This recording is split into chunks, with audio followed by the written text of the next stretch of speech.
Welcome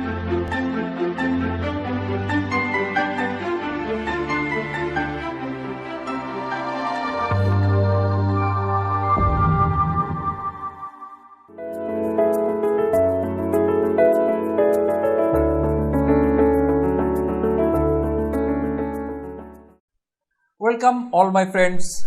We are discussing a topic on TDS, tax deduction at source, forming part of corporate tax planning.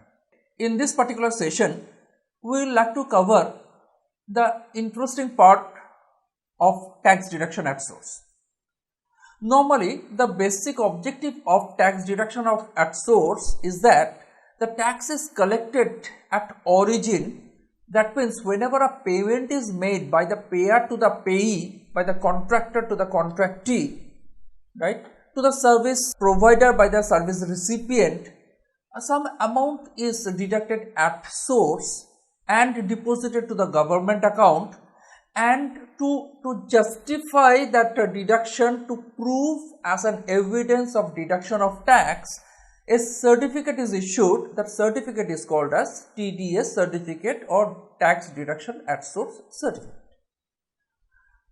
In a number of areas wherever income arises, starting from the interest income, the income that arises on a bank fixed deposit, to a professional services, to a commission income, job work, contract, lottery, the income from lottery, and several other areas which are precisely covered under this ambit of TDS. Today we will take up the remaining portion, and to start with we will have a very initial discussion on section 192. Let us speak very clearly that the sections that are applicable for TDS is section 192 to 195 of the Income Tax Act. What 192 says? 192 says it is the TDS on salary, TDS on the income of salary.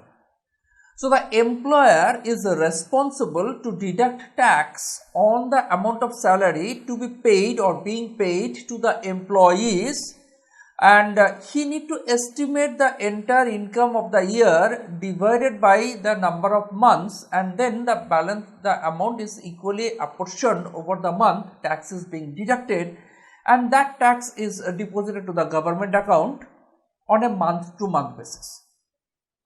And at the year end, obviously the employer issues a certificate. That certificate is called as a TDS certificate. This is what we had a preliminary discussion on the last occasion in the another session. Today we will start with 194 capital A, and it says that TDS on interest income other than interest on securities, because interest on securities is covered under section 193. Securities like the debentures or some of the securities like the Securities Contract Act, wherever 10% tax needs to be deducted.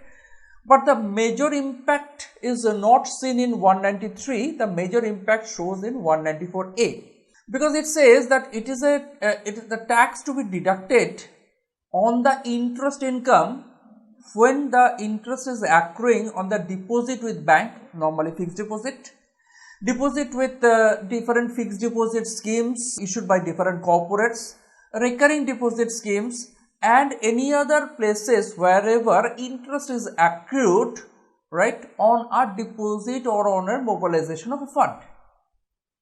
The law says that tax need to be deducted at the rate of 10%. So in other words, if I deposit 1 lakh rupees as fixed deposit to a bank, and the interest arises during that particular year is say 9,000 rupees, then subject to the limit, subject to the threshold limit, right, tax need to be deducted at the rate of 10%, at the rate of 10%. And the bank will be issuing a TDS certificate. Obviously, lot of you might be having a question that is it mandatory that all the places tax to be deducted? There are few exceptions have been given.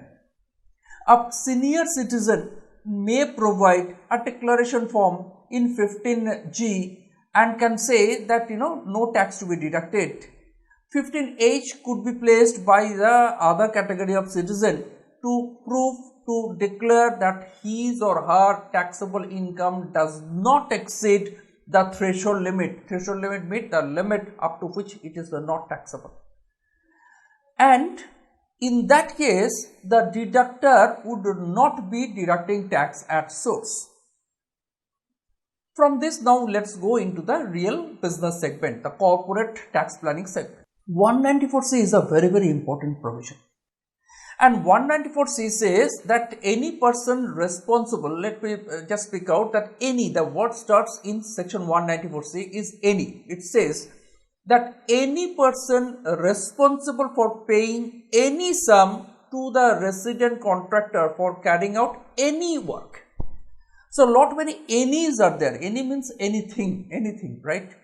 And this work including supply of labor, the supply of any services, any contractual services, housekeeping services, maintenance services or any other thing. But in pursuance of a contract between the contractor and then the contractee. And in that cases, wherever a payment is being made by the contractee to the contractor or to the subcontractor, tax needs to be deducted. Now, let's understand what is this work. The expression work, right, in this particular section means section 194C, it includes advertising, broadcasting, telecasting, carriage of goods, your carriage of goods by the any mode of transportation, catering, manufacturing or supplying a product in accordance with the requirement or specification of a customer. That means, customer requested for a particular design, in-house design for their interior decoration in the office premises. The job carried out by the contractor, the payment is being made, and on this payment, tax need to be deducted. The section applicable is 194C. The rate applicable, if it is a contractor, then the rate applicable is 2%. If it is subcontractor, the rate applicable is 1%. So, the tax getting deducted. Very good. What is the responsibility? Once the tax is deducted, done, then the tax needs to be submitted, deposited to the government account. So, for the month of say May or for the month of June, any year, the tax deducted to be deposited within 7th of the subsequent month. So, if it is the month of June, tax to be deposited within the 7th of the subsequent month, and then once it is submitted, then definitely a question of certificate arises, but before that, very important issue. In case of if the payment is made to a resident or a HUF, Hindu undivided family, the rate applicable will become 1%.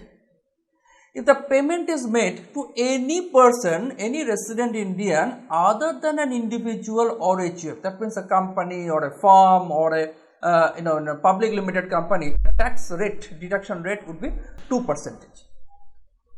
But the law says if the other person, that means the contractor do not have a PAN number, if the contractor does not have a PAN number, then this lower rate of 2% or 1% shall not be applicable.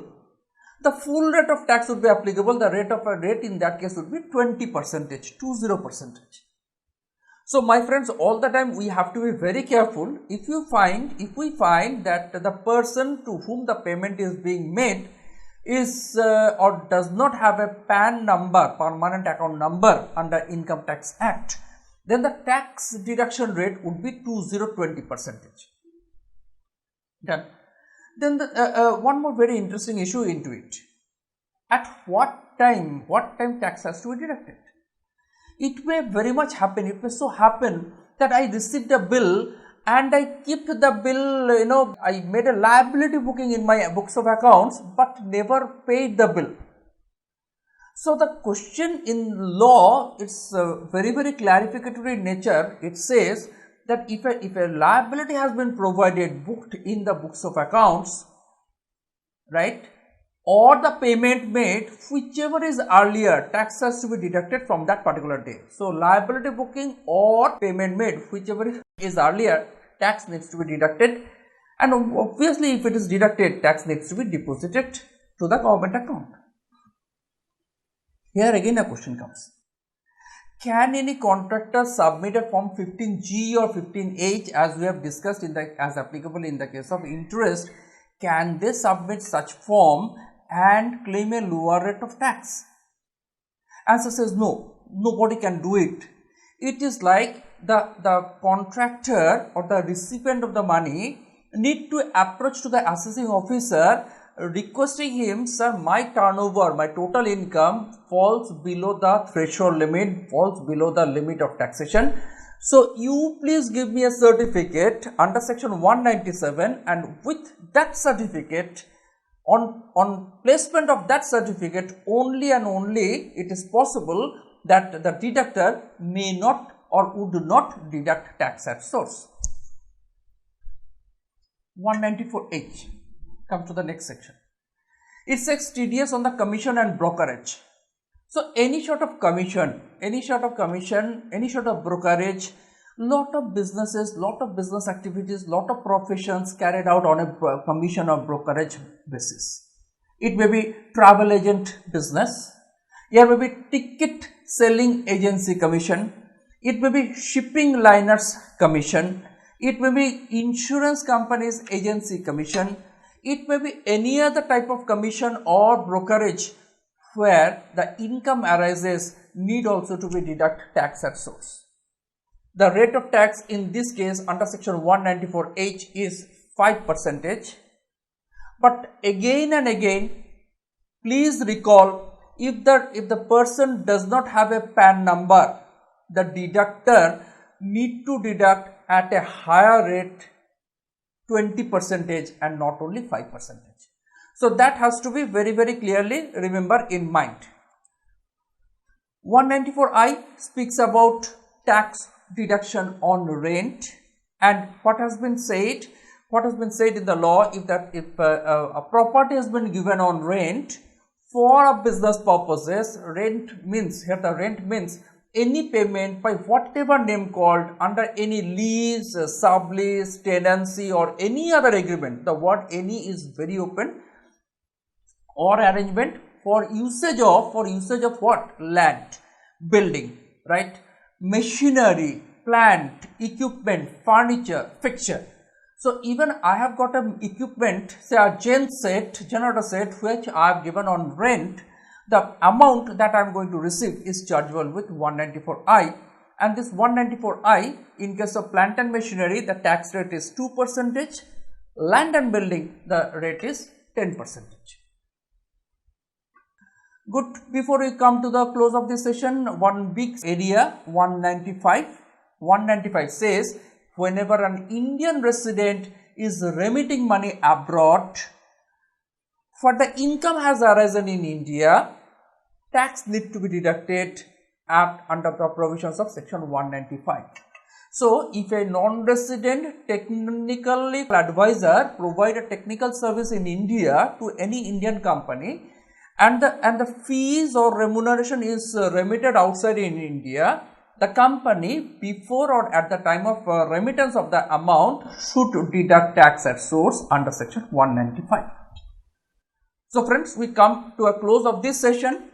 Section 192 to 195 is the block for TDS, non-deduction of tax, certificate to be issued under 197, and then section 200 onwards the duties and responsibilities of the deductor to deposit the tax, to issue a certificate, to file a return, quarterly return, and then obviously these statutory dues, if are not fulfilled, then these are all chargeable with interest and penalty.